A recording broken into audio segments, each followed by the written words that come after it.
Hello YouTube family, કેમ છો બધા? આઈ હોપ કે બધા મજામાં હશો. Welcome back to our new vlog. જય શ્રી કૃષ્ણ, જય સ્વામિનારાયણ. અને બપોરના 12 વાગી ગયા છે.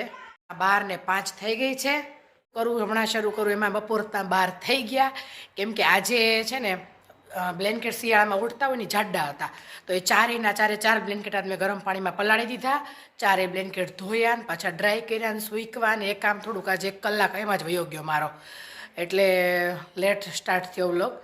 અને પતલા બ્લેન્કેટ કાઢ્યાના જાડા ધોવાઈ ગયા છે, મુકાઈ જશે સુકાઈ જશે એટલે થોડું આ બધું કામ એક્સ્ટ્રા. સ્વેટર ધોવાના હતા સ્કૂલના, હાર્દીના ને એના બધાયના અને પંકજના બધાના. મેં તો સ્વેટર આ વર્ષે કાઢ્યું જ નથી. કાઢીશ એવું હતું, પણ કાંઈ જરૂર જ ન પડી સ્વેટર કાઢવાની. તો સ્વેટર મારું તો હતું જ નહીં, ત્રણેયના હતા તે બધા સ્કૂલના ને બધા ધોઈને કમ્પ્લીટ કરી દીધું. એટલે આ સવારથી બધું ધોવાનું જ ચાલુ હતું. એમ કરતાં બપોરના 12 થઈ ગયા. અને હવે કિચનમાં જઈએ, કંઈક રસોઈ બસોઈનું કરશું. કેમ કે 12 ને 20 તો શ્લોકને એ લોકો છૂટી જાય, એક્ઝામ છે એટલે. તો 12:30 પોણો થશે ને ત્યાંથી આવી જશે. અને મારે આજે બનાવવું હતું લીલા ચણાનું શાક. આ પંકજ જે ગામડેથી લાવ્યા ને લીલા ચણા, એ સવારે એ બેઠા હતા ને ત્યારે એની જોડે વાતો કરતાં મેં થોડાક ફોલી નાખ્યા. તો પણ આટલા શાકે તો નહીં થાય, અને અત્યારે થયું છે મોડું, એટલે આમાં ગ્રેવી ને એવું બધું કરવાનું હોય એટલે બહુ વાર લાગે. તો આજે હું આ પ્રોગ્રામ કેન્સલ કરું છું. લીલા ચણાનું શાક હું કાલે બનાવીશ. અને આજે બીજું કંઈક ફ્રીજમાંથી જોઈએ, જે શાક હશે ને ફટાફટ બનાવી દઈએ. કેમ કે હમણાં ઓલા 15-20 મિનિટમાં તો એ લોકો આવી જશે. તો ફ્રીજમાંથી આપણે ચેક કરીએ જે સબ્જી હશે ને સબ્જી લઈને ફટાફટ બનાવીએ. વાસણને એવું બધું સવારનું ચડાવવાનું બાકી છે. જો નાસ્તાનો ડબ્બો ઉટકાઈ ગયો છે, હવે નાસ્તો બધો ખલાસ થઈ ગયો છે. નાસ્તામાં કાંઈ નથી, ચેવડોને બધું બનાવ્યું હતું, બધું પૂરું થઈ ગયું. હવે ચેવડો બધો નાસ્તો બનાવવાનો છે, પણ હવે આજે મેળ નહીં પડે. કેમ કે આજે બપોરે 4 વાગે મારે કિટ્ટી છે, તો કિટ્ટીમાં જવાનું છે. અને 2 વાગે એ લોકોનું ટ્યુશન છે ને આવું બધું છે. બપોર પછી હવે કાંઈ મેળ ન પડે. હવે નાસ્તાનું કામ કાલ સવારમાં પાછા ઉપાડશું. કેમ કે આ ડબ્બાનું બધું ધોવાઈ ગયું. કાલ સવાર નાસ્તોને એવું થોડુંક બનાવી દઈશું. તો આજનું જો ફટાફટવાળું છે બધું. હવે રસોઈમાં જે હાથમાં આવે ને હમણાં બનાવી નાખવાનું છે. શાક રોટલી જ કરવું છે, સલાડને એવું કાપી નાખીશ એવું છે. પછી 5 વાગે લોકોને ભૂખ લાગશે ને તો કંઈક ગરમ નાસ્તો બનાવી દઈશ ટ્યુશનથી આવે ને પછી. તો અત્યારે તો જો ફટાફટ શાક રોટલી બનાવીએ. એના વાસણની ખાટલી જો જે આખી ભીડી છે ચડાવવાની છે ને એ બધું કામ પતાવીએ. અને પછી પાછા ચાલો છોકરાઓ આવી જાય ને પછી મળીએ. એ લોકોને એક્ઝામ છે, કેવું પેપર ગયું. અને કેમ કે આજે શ્લોકને મેથ્સનું છે અને હાર્દીને ઇંગ્લિશનું છે, એટલે બેયને હાર્ડ પેપર જ છે આજે. કેવું લખીને આવે છે જોઈએ. ને કાલે હવે બેયને સિમ્પલ છે. હાર્દીને કોમ્પ્યુટરનું છે અને શ્લોકને ગુજરાતીનું છે, એટલે એ નાના પેપર છે બે. એટલે પછી હવે કાંઈ ટેન્શન નથી. તો ચાલો હવે રસોઈ બનાવીએ. જો આ ગામડેથી રીંગણ આવ્યા છે, મસ્ત નાના ભરેલા રીંગણ થાય ને એવા છે, પણ એ આપણે નથી બનાવવા. કેમ કે અત્યારે ટાઈમ નથી ભરવાનું. શાક ભરેલું બનાવીને વાર લાગે. તો પહેલાં આપણે મોટા રીંગણ લઈ લઈએ. રીંગણ બટેકાનું શાક, ગામડાના મસ્ત દેશી રીંગણા છે. બસ એટલું શાક બનાવી નાખીએ. અને મસ્ત ગામડાનું દેશી ટમેટું નાખશું એટલે ટેસ્ટ આવી જશે સરસ. ચાલો તો આ નાના રીંગણ પાછા ફ્રીજમાં મૂકી દઈએ. કેમ કે નાના છે ને ભરીને કરશું, ટાઈમ હશે ને ત્યારે. ચાલો આ રીંગણ, એ બીટ ને સલાડ માટે ગાજર, મસ્ત ગામડેથી દેશી બીટ આવ્યા છે, મસ્ત ટમેટા છે. બીટ ને ટમેટા ને એનું સલાડ કરી નાખશું. ગાજર ને બીટ ને ટામેટા સરસ દેશી છે ને. હાર્ડ હતું શ્લોક? તારે લાંબુ તો હોય જ ને. ઇંગ્લિશ પેપર લાંબુ જોઈએ. તારે મેથ્સનું કાઉન્ટિંગ બધું હરખું કર્યું છે મારી સામું તો જો. હે બધું આવડતું હતું?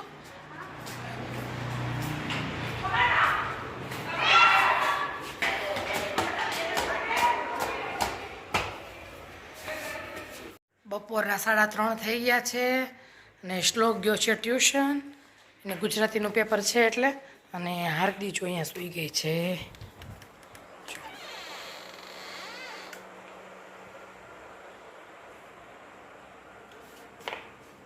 હાર્દી છે ને આજે સવારે વહેલી જાય ગઈ હતી વાંચવા માટે, અને એને કોમ્પ્યુટરનું પેપર છે એટલે કીધું આરામ કરી લે થોડી વાર પછી વાત છે. અને હું અહીંયા કપડાને એવું બધું ઠેકાણે કરતી હતી. શ્લોકને હવે આવવાની તૈયારી જ છે ટ્યુશનમાંથી.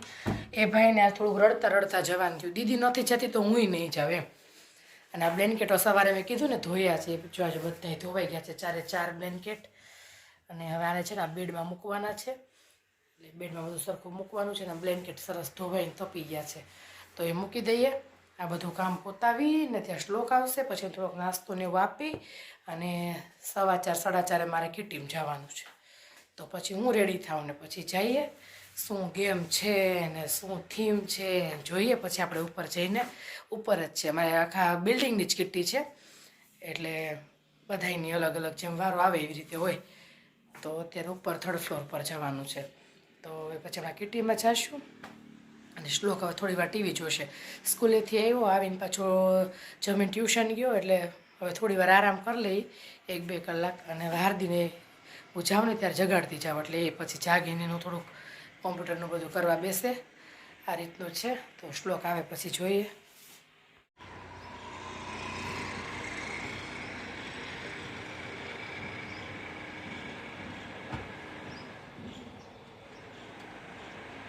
આવતો રે.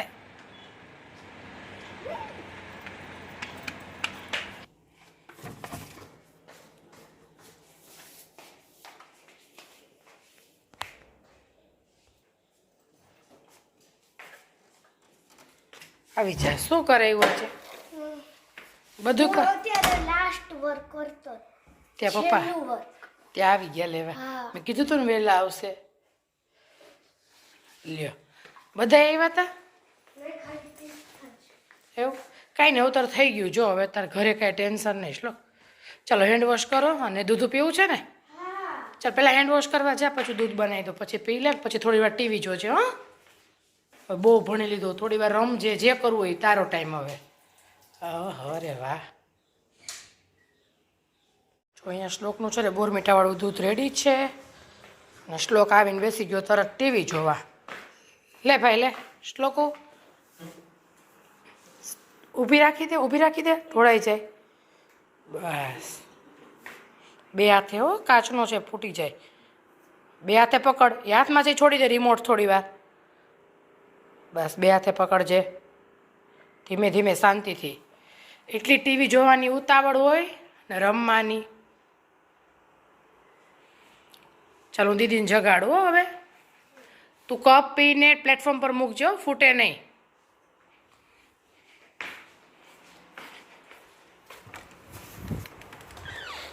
હાર્દી, હાર્દી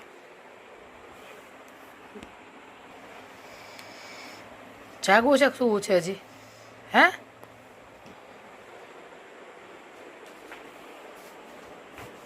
બેન કે હજી હલતા નથી. 3:30 પોણા 4 થયા છે. ભલે 4 વાગ્યા સુધી સૂતી, 4 વાગે જાગશે ને તોય થઈ જશે. કોમ્પ્યુટરનું પેપર તો નાનું જ હોય. એટલે ચાલો હવે હું રેડી થઈને જાઉં. શ્લોક તારે આવું છે મારી જોડે? હેતુની ઘરે કિટ્ટીમાં. તો તું ટીવી જોઈશ ને? ઓકે ચાલો. આજ છે ને આપણે આ લીલા ચણાનું શાક બનાવવાના છીએ. અને આ દેશી ટમેટા જે ગામડેથી આવ્યા છે ને એની ગ્રેવી કરશું. અને આ ચણા ગામડેથી આવ્યા છે પણ આ પાકવા માંડ્યા છે ને, હવે એટલે પીળા થઈ ગયા છે. એટલે લીલા ચણા નહીં પણ લીલા પીળા ચણાનું શાક.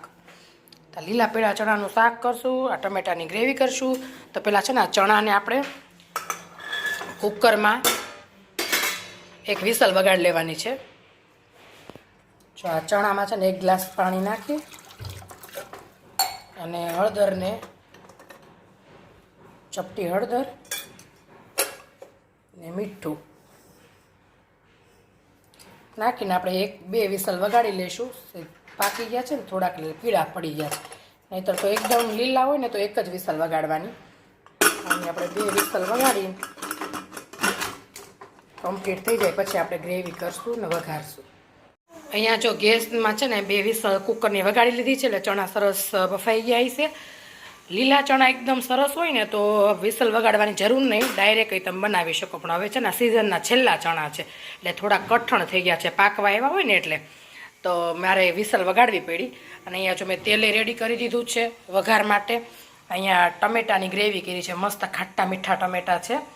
અને આ છે ને આની અંદર મેં મરચું, ધાણા જીરું, મીઠું અને પંજાબી ગરમ મસાલો આ બધી વસ્તુ લઈને થોડું પાણી નાખી અને આ એકદમ મિશ્રણ રેડી કરી લીધું છે. આપણે આનો પહેલાં વઘાર કરશું એટલે શાક છે ને એકદમ ઘટ્ટ ગ્રેવીવાળું અને કલરફુલ ને સરસ બનશે.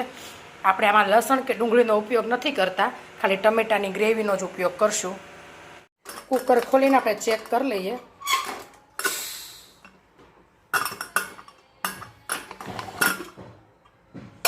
એક બટેકું નાખ્યું હતું બાફવામાં જોડે કે ગ્રેવી ઘાટી થાય ને, કેમ કે આપણે લસણ ડુંગળી વગરનું બનાવીએ છીએ ને એટલે. જો મસ્ત એકદમ મેશ થઈ જાય છે, સરસ બફાઈ ગયા છે. બહુ વધારે નહીં બહુ ઓછાય નહીં એવા સરસ. અને એક આ બટેકું છે મેં બાફવામાં નાખ્યું હતું જોડે ધોઈને, એને કાઢી લઈએ.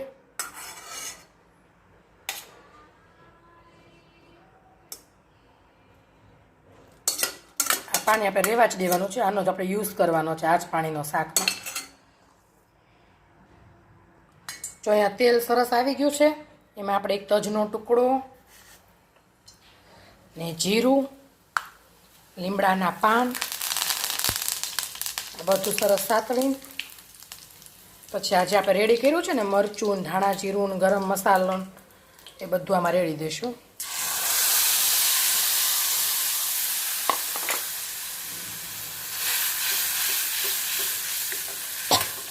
બધા મસાલા એકદમ સરસ મિક્સ થઈ જશે ને પાકી જશે. ડાયરેક્ટ તેલમાં નાખે એટલે કલર એ બહુ સરસ આવે. મેં જે અહીંયા બાફેલા બટેકા લીધા છે ને એની જગ્યાએ આપણે કાજુની ગ્રેવી, મગજ તરીની ગ્રેવી કાંઈ પણ લઈ શકીએ. પણ મારી પાસે કંઈ હાજર નહોતું એટલે મેં બટેકું એક નાનું એવું બાફીને લઈ લીધું છે ગ્રેવીને ઘાટી બનાવવા માટે. તમારી પાસે કાજુ હોય તો તમે 4-5 કાજુ પલાળી દેવાના, પછી એની ગ્રેવી લેવાય. મગજ તરીના બી હોય તો એ લેવાય. જો સરસ તેલ છૂટું પડવા માંડે ને એટલે પછી આપણે જે ટમેટાની ગ્રેવી કરેલી છે ને એ રેડી દઈશું.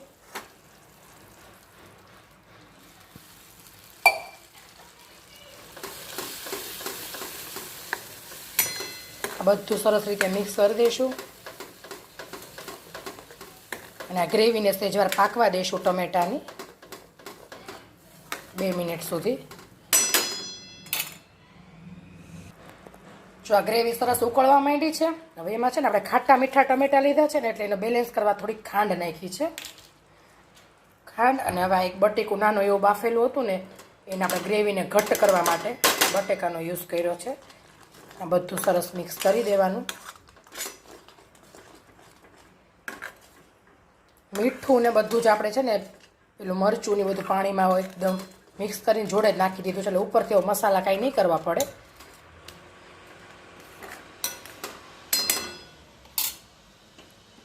હવે આ મસ્ત બધું એકદમ મિક્સ થઈ જાય ને પછી આપણે આમાં ચણા નાખશું. જો બધું સરસ મિક્સ થઈ ગયું છે ને હવે આ ચણામાં પાણી ને ચણાને બધું જ આમાં નાખી દેવાનું છે.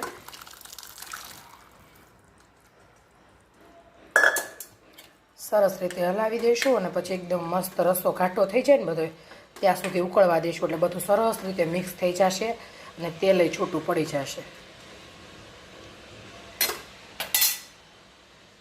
5 મિનિટ સુધી એમને ધીમા ગેસે ઉકળવા દઈશું.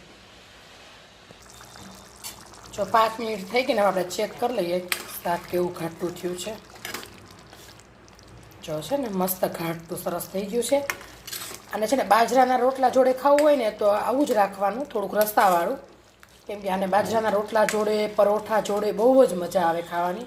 પણ મારે છે ને રોટલી જો બનાવી છે મેં, રોટલી જોડે ખાવાનું છે એટલે મેં થોડુંક હજી ઘટ્ટ થવા દીધું છે. બાકી જો આ બાજરાના રોટલા જોડે બહુ જ મજા આવે આ શાક ખાવાની. ખાટું મીઠું એવું સરસ ટેસ્ટી બને. તો જો હવે થોડુંક હમણાં ઘાટું થશે ને એટલે હું હજી થોડુંક ઠંડુ થશે એટલે પડ્યું ઘાટું થઈ જશે. તો જો રેડી છે આ મસ્ત ચણાનું શાક.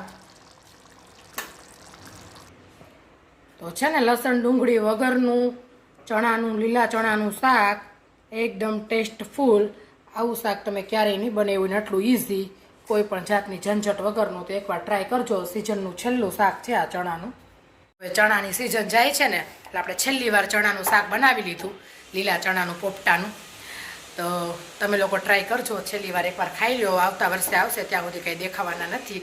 અને ગામડેથી મસ્ત દેશી ચણા આવ્યા હતા તો પછી બનાવવું જ પડે. તો ચાલો હવે જમવાનું એન્જોય કરીએ. હવે જમવા બેસીએ અને આ વિડીયોનો એન્ડ પણ આપણે અહીંયા જ કરી દઈએ.